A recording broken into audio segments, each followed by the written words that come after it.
হবে? কি দিবেন? সুপার গ্রেড দিবেন?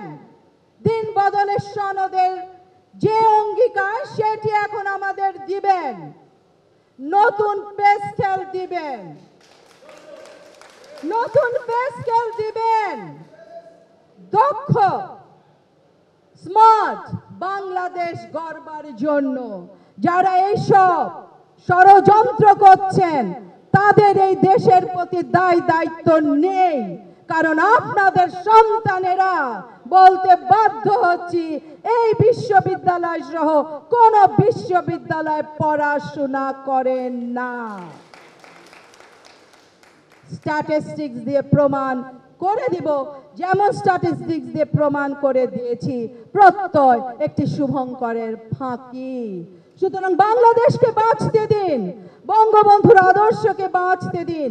বঙ্গবন্ধু যে শিক্ষা ক্ষেত্রে সর্বোচ্চ বিনিয়োগ কথা বলেছেন, বিনিয়োগ দেবার কথা বলেছেন, সেটি দিন। শিক্ষকদের নিয়ে সোনার বাংলা গড়বার যে প্রত্যয় মাননীয় প্রধানমন্ত্রী বলেছেন সেটি করবেন নিশ্চয়। আমরা করেই ছাড়বো। আমরা কোনোভাবে মাননীয় প্রধানমন্ত্রীকে আমাদের থেকে বিচ্ছিন্ন হতে দিব না। যারা 2015 সালে ষড়যন্ত্র করেছে, যারা রাজতন্ত্রের মতো চলছে, রাজতন্ত্র চালাচ্ছে সরকারের ভিতরে থেকে, 2024 তারা একই কায়দায় পৈত্য স্কিমে আমাদেরকে নিয়েছে। পৈত্য স্কিম নিয়ে আমাদের কোনো বক্তব্য নেই। মাননীয় প্রধানমন্ত্রী 4টি স্কিম দিয়েছেন, পৈত্য স্কিমও দিয়েছেন, কিন্তু আমরা বিশ্ববিদ্যালয় শিক্ষকরা ওই পৈত্য স্কিম থেকে আমরা বের হতে চাই। পৈত্য স্কিম বিশ্ববিদ্যালয়ের শিক্ষকরা আমাদের পক্ষ থেকে আমাদের দাবি আমরা সেটা প্রত্যাখ্যান করেছি। সুতরাং আমরা যে 3 দফা দাবি দিয়েছি, আমরা নতুন কোনো দাবি দিই নাই। আমাদের সুপার গেটটি 2015 সালে সিদ্ধান্ত হয়েছে। বর্ষিয়ান নেতা আমির হোসেন আমু সাহেব এখনো পার্লামেন্টে আছেন, উনি আহ্বায়ক ছিলেন। তৎকালীন অর্থমন্ত্রী জনাব আব্দুল মুহিত উনি সদস্য ছিলেন। সাবেক পরিকল্পনা মন্ত্রী বর্তমান এমপি সংসদ সদস্য আব্দুল মান্নান সাহেব উনিও এই কমিটির সদস্য ছিলেন। আমাদের বর্তমান উপাচার্য ঢাকা বিশ্ববিদ্যালয় doctor S M Maksud Kamal সাহেব তিনিও সেই কমিটির সদস্য ছিলেন। উনি শিক্ষকদের নেতা ছিলেন, তখন উনি আন্দোলন করেছিলেন। সুতরাং আপনারা একটি সভাও করেছেন, মান্নান সাহেব স্বীকার করেছেন যে আমরা সভা করেছি একটি, এরপরে হয় নাই। কেন হয় নাই? কারা করে নাই? ওই ষড়যন্ত্রকারীরা, যারা এই দেশকে ভালোবাসেন না, যারা নিজেদের সুবিধা নেয়, যারা ভোগ বিলাসে বিশ্বাসী, যারা অবসরের 1 মাস আগে দেশের টাকা দিয়ে বিজনেস ক্লাসে 5 স্টার হোটেল থেকে দেশের টাকা নিয়ে তারা বিদেশে কর্মসূচি নিয়ে যায় যে ওই মন্ত্রণালয়ের এই কাজ করবেন। আপনারা জানেন, আমি নাম বলতে চাই না। আমাদের পরিষ্কার বক্তব্য, আমাদের সুপার গ্রেড যেটা আমাদেরকে প্রতিশ্রুতি দিয়েছেন সেখানে যেতে হবে। প্রত্যেক স্কিম আমাদের থেকে আমরা প্রত্যাহার করেছি বিশ্ববিদ্যালয়ের শিক্ষকরা। আর আমরা স্বতন্ত্র বেতন স্কেল চাচ্ছি।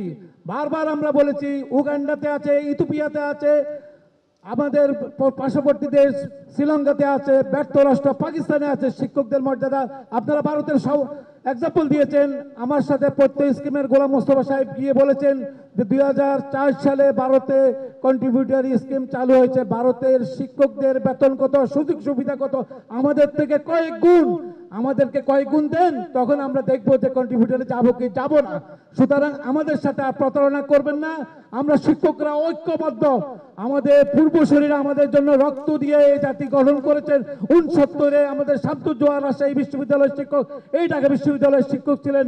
গণ অভ্যুত্থান হয়েছিল, জাতির জনক বঙ্গবন্ধু আগরতলা ষড়যন্ত্র থেকে মুক্তি পেয়েছেন। যখন আমাদের শামসুজ্জোহাকে হত্যা করা হয়েছিল রাজশাহী বিশ্ববিদ্যালয়ের গেটে, সারা দেশ দাহু দাহু করে চলেছিল। শিক্ষকরা রাস্তায় নেমেছিল, ছাত্ররা রাস্তায় নেমেছিল। আপনারা জানেন 26 মার্চের কালো রাত্রিতে আমাদের এই জগন্নাথ হলে গণকবরটি দেখেন, আমাদের বিশ্ববিদ্যালয়ের শিক্ষকদেরকে কিভাবে হত্যা করা হয়েছিল। আমাদের আজকে বিশ্ববিদ্যালয়ের প্রতিটা ভবনে দেখেন শহীদদের নাম। 14 ডিসেম্বর বিজয়ের পূর্ব মুহূর্ত আমাদের শিক্ষকদেরকে ধরে নিয়ে হত্যা করা হয়েছিল। আমরা শিক্ষকরা সবসময় গণতান্ত্রিক আন্দোলনে, দেশ গঠনে আমরা নেতৃত্ব দিয়েছি। স্বৈরাচার বিরোধী আন্দোলন আমরা 7-8-এ করেছি। আমাদের 4 জন শিক্ষককে গ্রেপ্তার করা হয়েছিল। রাজশাহী বিশ্ববিদ্যালয়ের একজন শিক্ষককে গ্রেপ্তার করা হয়েছিল। চট্টগ্রাম বিশ্ববিদ্যালয়ের একজন শিক্ষককে গ্রেপ্তার করা হয়েছিল। আমাদের ছাত্রদেরকে গ্রেপ্তার করা হয়েছিল। আমরা আন্দোলন করেছি। শিক্ষকরা আমাদের জিনতদার যেটা ইঙ্গিত দিয়েছিল, আমরা সেই আন্দোলনে ছিলাম। সুতরাং আমরা কখনো মাথা নত করি না, করব না। আমাদের দাবি অবশ্যই পূরণ হবে। আমরা মাননীয় প্রধানমন্ত্রীর সাথে যদি বসতে পারি, আমরা যদি মাননীয় প্রধানমন্ত্রীকে বুঝাতে পারি, অবশ্যই আমরা জয়লাভ করব। আমি শুধু বলতে চাই যে এই আন্দোলনটি নিয়ে আমরা যে আন্দোলন করছি, সেই আন্দোলন নিয়ে 3 ধরনের বিভ্রান্তি তৈরি করার চেষ্টা করা হচ্ছে। 3 ধরনের বিভ্রান্তি তৈরি করা হচ্ছে। প্রথম বিভ্রান্তি হচ্ছে, যারা এই প্রত্যয় স্কিম তৈরি করেছেন তারা বলার চেষ্টা করছেন যে আমরা মাননীয় প্রধানমন্ত্রীর যে অসাধারণ উদ্যোগ, সর্বজনীন পেনশন স্কিমের যে অসাধারণ উদ্যোগ, সেটার বিপক্ষে দাঁড়িয়েছি। এটা হচ্ছে একটা বিভ্রান্তি। আমি এই বিভ্রান্তিগুলো সম্পর্কে বলবো, আগে 3টা বিভ্রান্তি বলে নেই। দ্বিতীয় বিভ্রান্তি ছড়ানোর চেষ্টা করা হচ্ছে যে ঢাকা বিশ্ববিদ্যালয়ের নেতৃত্বে, ঢাকা বিশ্ববিদ্যালয় শিক্ষক সমিতির নেতৃত্বে বাংলাদেশের বিশ্ববিদ্যালয়গুলোকে অকার্যকর করার চেষ্টা করা হচ্ছে। এটা হচ্ছে দ্বিতীয় বিভ্রান্তি। তৃতীয় বিভ্রান্তি হচ্ছে শিক্ষকরা ভালো আছেন, শিক্ষকরা তারা এফেক্টেড হবেন না যারা এই মুহূর্তে আন্দোলন করছেন। তাহলে তারা কেন আন্দোলন করছেন? তাদের জীবনে তো এটার প্রভাব পড়বে না। আমি এই 3টি যে বিভ্রান্তি, এই 3টি বিভ্রান্তি সম্পর্কে একটু একটু করে আপনাদেরকে বলি। অবশ্যই সর্বজনীন পেনশন স্কিম একটা অসাধারণ উদ্যোগ ছিল। কাদের জন্য সেটা অসাধারণ উদ্যোগ? যাদের পেনশন ছিল না। মাননীয় প্রধানমন্ত্রীর বক্তৃতায় প্রথমেই সেই কথাটি তিনি পরিষ্কার করেছিলেন যে 2023-এর 17ই আগস্ট মাননীয় প্রধানমন্ত্রী যে বক্তব্য রেখেছিলেন যে যাদের পেনশন স্কিম নাই তাদের জন্য এই পেনশন স্কিম, কিন্তু ষড়যন্ত্রকারীরা কৌশলে সেখানে বিশ্ববিদ্যালয় শিক্ষকদেরকে অন্তর্ভুক্ত করে দিয়েছে। সেই অন্তর্ভুক্তি শিক্ষকদের মধ্যে যেমন বৈষম্য সৃষ্টি করছে, রাষ্ট্রের বিভিন্ন গোষ্ঠীর মধ্যেও বৈষম্য সৃষ্টি করছে।